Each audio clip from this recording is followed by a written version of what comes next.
Sa simula ng panahon sa lupain ng mga alamat, isang tahimik na umaga ang bumungad, ang hangin ay bumubulong ng mga lihim, at ang lupa ay naghihintay ng isang banal na tanda. Narito ang propeta, isang tagapaghatid ng katotohanan, naghahanap ng kaliwanagan, sa kanyang puso isang panalangin. Sa kanyang isip isang paghahanap ng banal na gabay. Ang bawat sandali ay paghahanda, bawat hininga ay pagtanggap ng inspirasyon. Ang kanyang kaluluwa ay bukas, naghihintay sa pagbubunyag ng mga misteryo. Biglang isang liwanag ang sumilay, hindi mula sa araw kundi mula sa itaas. Isang banal na tanda, isang pangitain, nagpapahayag ng mensahe ng langit. Ang kanyang mukha ay puno ng pagkamangha, habang tinatanggap ang dakilang kaloob. Sa lakas ng pananampalataya, inihahatid niya ang salita sa hangin at sa lupa.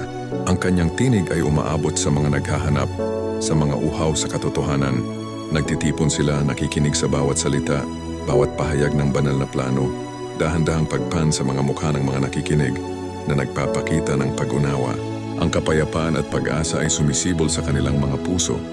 Sa bawat salita, ang mensahe ay tinanggap, ang espiritu ay nabuhay, ang kinabukasan ay maliwanag. Sa pagtatapos ng araw, ang banal na plano ay patuloy na nagaganap. Ang mga aral ay mananatili, gabay sa bawat henerasyon, sa bawat puso. Isang sinaunang propesya, isang walang hanggang pag-asa para sa lahat.